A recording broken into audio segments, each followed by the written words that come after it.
శ్రీమాత్రే నమ. జయ గురు దత్తాత్రేయ నమ. ఈ వీడియోలో మనం ధనుస్సు రాశి వారికి అక్టోబర్ 19 నుంచి 25 మధ్యలో జరగబోయే వార ఫలాలు పరిశీలిద్దాం. ధనుస్సు రాశి వారికి ఈ వారంలో ప్రధానంగా గురువు అష్టమ స్థానంలోకి రావడం జరిగింది. అంటే ఒక విధంగా వీళ్ళకి ఒక ధనయోగం లాంటిది ఏర్పడుతూ ఉంటుంది.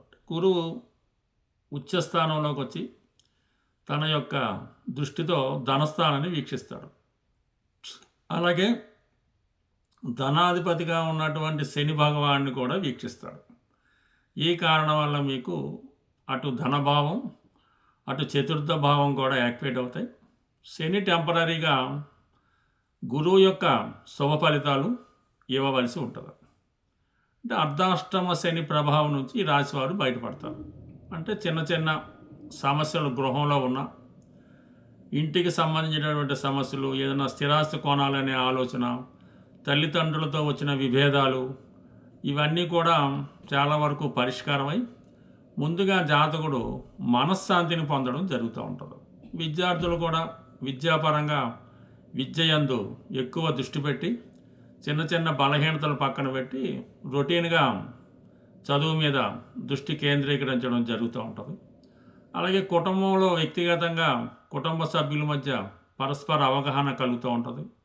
కుటుంబ ఆదాయం పెరగడం వల్ల అటు అన్ని సౌకర్యాలు కుటుంబ వారికి కలగడం వల్ల జాతకుడు ముఖ్యంగా మనశ్శాంతి ఫీల్ అవ్వడం జరుగుతూ ఉంటుంది. ఇక దానికన్నా బెటర్గా ఏమేంటే ఒక 3 గ్రహాలు 11వ స్థానంలోకి వస్తూ ముఖ్యంగా ధర్మ కర్మాధిపతి యోగం, భాగ్య రాజ్యాధిపతులు కలిసి లాభస్థానంలోకి రావడం వల్ల ఉద్యోగపరంగా అభివృద్ధి రావడం జరుగుతూ ఉంటుంది. నూతన ఉద్యోగ ప్రయత్నాలు చేస్తున్న వాళ్ళు ప్రయత్నం చేయొచ్చు. అలాగే ఉద్యోగపరమైన అభివృద్ధి, ప్రమోషన్ లాంటిది ఉంటే రావడం జరుగుతూ ఉంటుంది. ముఖ్యంగా అదనపు ఆదాయం లాంటిది లభించే అవకాశం ఉన్నది. ఏదన్నా ప్రస్తుతం చేస్తున్న వృత్తితో పాటు ఎడిషనల్గా ఇన్కమ్, అది ఉపాధ్యాయులు కావచ్చు, ఆధ్యాత్మిక రంగంలో ఉండవాళ్ళు కావచ్చు, న్యాయవాది వృత్తిలో అవ్వచ్చు, బట్ ఏదైనా నిజాయితీతో కూడుకున్న ఆదాయం రావడం జరుగుతుంటుంది. ప్రస్తుతం వస్తున్నటువంటి ఆదాయంతో పాటు అదనపు ఆదాయం రావడం జరుగుతుంది. ప్రభుత్వ పథకాలు లాంటివి ఏవైనా మీకు రావాల్సి ఉంటే అవి ఈ సమయంలో ఆ ప్రభుత్వ పథకాలు మీకు అనుకూలంగా రావడం, తల్లిదండ్రుల యొక్క సంపూర్ణ సహకారం, ఇవన్నీ ఈ రాశి వారికి లభిస్తాయి.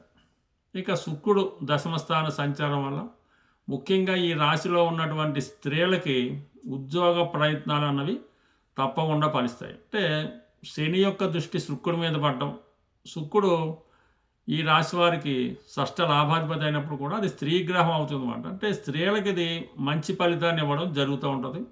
చిన్న చిన్న అనారోగ్య సమస్యలు ఉంటే వాటి నుంచి బయటపడతారు. వృత్తిలో ఉన్నటువంటి సమస్యల నుంచి బయటపడతాయి. కొత్త ఉద్యోగ ప్రయత్నాలు లాంటివి కూడా చాలా వరకు ఫలించే అవకాశం ఉంది. అంటే గతంలో ఎలా ఉంటుందంటే మీరు ఏదైనా ఒక పెద్ద ఉద్యోగం, ఒక పెద్ద వ్యాపారం చేసి కొంతకాలంగా దాని నుంచి బయటపడి వేరే వృత్తి కోసం ప్రయత్నం చేస్తుంటే గతంలో వచ్చినటువంటి ఉద్యోగం కన్నా చిన్నపాటి ఉద్యోగం లాంటిది వచ్చే అవకాశం ఉంటుంది. అది కంపల్సరీగా మీరు స్వీకరించవలసి ఉంటుంది. అంటే ఈ అవకాశాన్ని మీరు వదులుకుంటే ముందు మీకు అవకాశాలు రాకపోవచ్చు, కానీ అందువల్ల ముఖ్యంగా ఎస్పెషల్లీ ఈ రాశిలో ఉన్నటువంటి స్త్రీలు, మగవాళ్ళు కూడా కొంతవరకు వర్తిస్తుంది. గతంలో పెద్ద ఉద్యోగం చేసి దాన్ని విడిచిపెట్టి వేరే ఉద్యోగ మార్పు కొరకు ప్రయత్నం చేస్తుంటే అప్పటి దానికన్నా చిన్న స్థాయి ఉద్యోగం వచ్చే అవకాశం ఉంటుంది. దాన్ని కంపల్సరీగా స్వీకరించండి. తొందరలోనే అది మీకు మళ్ళా పెరిగి మంచి స్థాయికి వెళ్ళడం జరుగుతూ ఉంటుంది. సో ఈ విధంగా గురువు యొక్క అనుగ్రహంతో ఆర్థికపరమైన సమస్యలు, ఈ కుజ రవి ఒక విధంగా 5, 9 స్థానాధిపతుల కలయిక, ఒక విధంగా భాగ్య రాజ్యాధిపతుల కలయిక, ఇవన్నీ కూడా ఈ రాశి వారికి ఒక విధంగా అదృష్టాన్ని, మంచి నేమ్ అండ్ ఫేమ్ని రావడం జరుగుతుంది. సోషల్గా మీకున్నటువంటి నేమ్ అండ్ ఫేమ్ పెరుగుతుంది. ఎక్కువగా ఆధ్యాత్మిక రంగంలో ఉన్న వాళ్ళకి ఇది బాగా ఉపయోగపడుతుంది. మీ యొక్క పాపులారిటీ పెరుగుతుంది, జనాకర్షణ పెరుగుతూ ఉంటుంది. అంటే మొత్తం మీద ఇంచుమించుగా అన్ని గ్రహాలు అనుకూలించడం జరుగుతుంది. ఏదైనా అర్ధాష్టమ శని ప్రభావం అన్నది మీకు చాలా వరకు దాని ప్రభావం తగ్గుతుంది.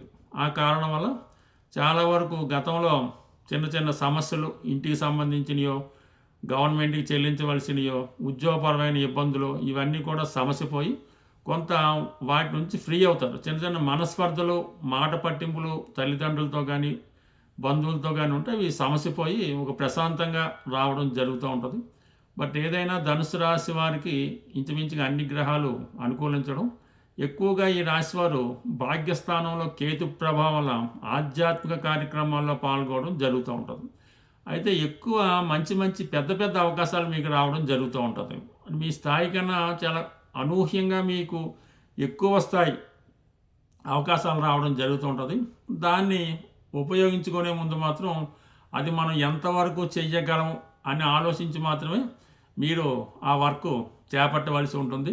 లేని పక్షంలో మధ్యలో బ్రేక్ రావడం, పెట్టిన పెట్టుబడి అంతా ఇబ్బంది పడడం జరుగుతుంది. కాబట్టి మనకి ఎంత స్థాయి ఉందో అంత స్థాయి వరకే మీరు స్వీకరించండి. అయితే గొప్పవారి సహకారం తీసుకోవడం తప్పనిసరి. అయితే అది మనం ఇన్వాల్వ్మెంట్ అవుతూ అది మనం చేయాలనుకోవడం అన్నది ఈ సమయంలో అంత అనుకూలం కాదు. కాబట్టి మీకు వచ్చిన అవకాశాన్ని కంప్లీట్గా దాన్ని స్టడీ చేసి మనం కంప్లీట్గా దాన్ని చెయ్యగలము అంటేనే టేకప్ చేయండి. లేని పక్షంలో కాలము, ధనం కూడా వృధా అయ్యే అవకాశం ఉంది. బట్ ఏదైనా ఈ రాశివారు ఈ సమయంలో సుబ్రహ్మణ్య స్వామి వారి ఆరాధన తప్పనిసరిగా చేసుకుంటే అన్నదమ్ములతో కానీ, ధనం అప్పిచ్చిన వాళ్ళతో కానీ, భార్యాభర్తలతో కానీ ఉన్న విభేదాలు చాలా వరకు పరిష్కారం అవుతాయి. అంటే ఈ సమయంలో మీరు సుబ్రహ్మణ్య స్వామి వారికి ఆవు పాలు, తేనె, బెల్లం పానకంతో అభిషేకం చేసి మంగళవారం నియమంగా ఉండడం వల్ల చాలా మంచి అవకాశాలు ఈ రాశి వారికి రావడం జరుగుతుంది. స్వస్తి.